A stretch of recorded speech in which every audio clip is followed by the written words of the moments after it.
గత ప్రభుత్వం జరిపిన చాలా ధర్మార్థమైన చర్య ఏమిటంటే కల్తీ నెయ్యి 20 కోట్ల లడ్డూలను తయారు చేసి వెంకటేశ్వర స్వామి భక్తుల మనోభావం దెబ్బతీసే విధంగా ఈ రోజున గత ప్రభుత్వం జరిపిన అన్యాయాన్ని ప్రజలందరూ, రాష్ట్ర ప్రజలందరూ, దేశ ప్రజలందరూ కూడా చూస్తున్నారు. అలాగే మన హిందూ మనోభావం దెబ్బతీయడమే కాకుండా అలాగే వెంకటేశ్వర స్వామి నెయ్యిని కల్తీ జరపడం, నెయ్యి లేని లడ్డూను తయారు చేయడం, అనేక రకాలుగా వారు పాలు లేని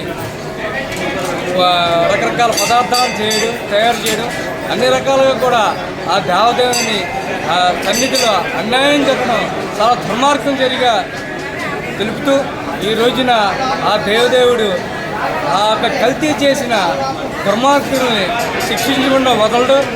వాళ్ళు పశ్చాత్తాపడతారని కూడా వారికి ఉన్న 11 సీట్లకే పరిమితమయ్యారు. ఇప్పుడు ఒక్క సీటుకు కూడా వాడు రాకుండా ఆ దేవదేవుడు చేస్తారని కూడా కోరుకుంటూ, కలియుగ దైవమైన శ్రీ వెంకటేశ్వర స్వామి వారి ప్రసాదం ఇలాగా కల్తీ జరగడం అనేది చాలా బాధాకర విషయం అండి.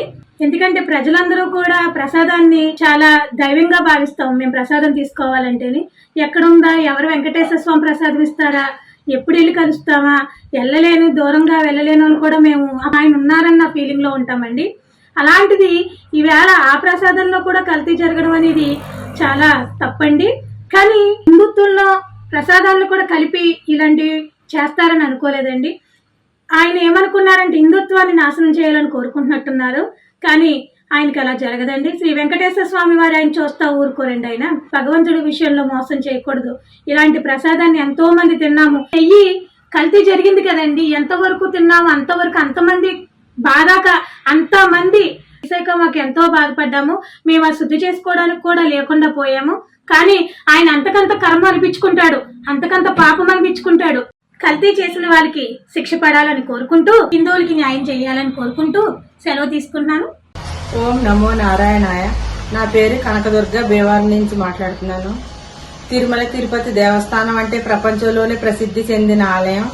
అక్కడికి వెళ్ళొచ్చిన వారు అందరూ కూడా ప్రసాదం దొరకడం మహాభాగ్యంగా భావిస్తారు. వెళ్ళొచ్చిన వారు అందరూ కూడా ప్రసాదాన్ని అందరికీ పంచుకుంటారు. ఎందుకంటే ఆ ప్రసాదం దక్కడమే చాలు మహాపుణ్యం. అక్కడికి వెళ్ళొచ్చినంత భావంగా ఆ ప్రసాదాన్ని స్వీకరిస్తారు అందరూ. అలాగే అందరూ కూడా పంచుకుంటారు. అలాంటి ప్రసాదంలో గత వైసీపీ ప్రభుత్వం గత 5 సంవత్సరాల్లో కూడా అసలు నెయ్యే కానీ పూర్తిగా కెమికల్స్ తో కూడిన పదార్థాన్ని లడ్డు సుమారుగా 20 కోట్ల లడ్డూల్లో ప్రసాదంలో కలిపి అవి ప్రజల మీద వదిలారు. అవన్నీ తిన్న ప్రజల పరిస్థితి ఏంటి?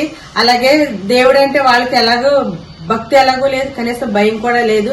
పూర్తిగా కెమికల్స్ తో కూడిన పదార్థాన్ని నెయ్యి రూపంలో నెయ్యి వాసన రావడం కోసం బీటా కెరటిన్ అనే మరో కెమికల్ ని కలిపి వీళ్ళంత దారుణాన్ని ఒడికట్టారు.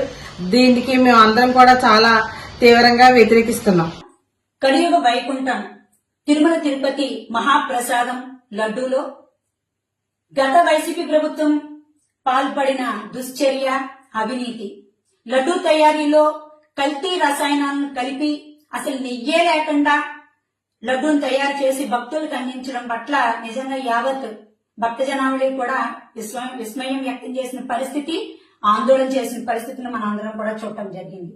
చేసిన పాపాన్ని సరిదిద్దుకోవడం మాని మేమే పాపం చేయలేదు, మరి బాధ్యత లేకుండా మాట్లాడిన అప్పటి ముఖ్యమంత్రి గారి మాటల్ని మనం విన్నాం. ఆవు గడ్డి సరిగా మేయకపోవడం వల్ల మాత్రమే ఇది కల్తీ జరిగింది అని చెప్పేసి మాజీ ముఖ్యమంత్రి గారు చెప్పడం చూస్తే ప్రజలందరూ కూడా నవ్వుకున్న పరిస్థితి. హిందుత్వం మీద నమ్మకం లేదు, హిందూ దేవాలయాల మీద నమ్మకం లేదు.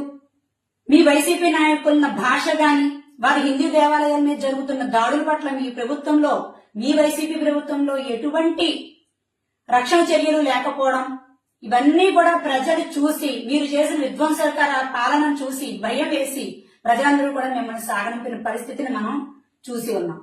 అందువల్లనే కూటమి ప్రభుత్వానికి పట్టం కట్టి ఈ రోజు ముఖ్యమంత్రిగా శ్రీ నారా చంద్రబాబు నాయుడు గారిని, డిప్యూటీ సీఎం పవన్ కళ్యాణ్ గారు, నరేంద్ర మోదీ చేతుల వారికి అందజేసిన పరిస్థితిని మనం ఈ రోజున చూడటం వలన మరి కూటమి ప్రభుత్వం అధికారంలోకి వచ్చిన వెంటనే ముందుగా వెంకటేశ్వర స్వామి విషయంలో, తిరుమల తిరుపతి లడ్డు ప్రసాద విషయంలో సిబిఐ సిట్ దాఖలు చేయడం, దానికి సంబంధించిన రిపోర్టు రావడం, కల్తీ రసాయనాలను కలిపి అసలు నెయ్యే వాడలేదు తిరుపతి లడ్డూలో అని చెప్పేసి వారు తేలుస్తున్న విషయాలను మనందరం కూడా చూసి యావత్ భక్త జనావళి కూడా చాలా బాధాకరమైన విషయంగా మనందరం కూడా భావిస్తున్న పరిస్థితి.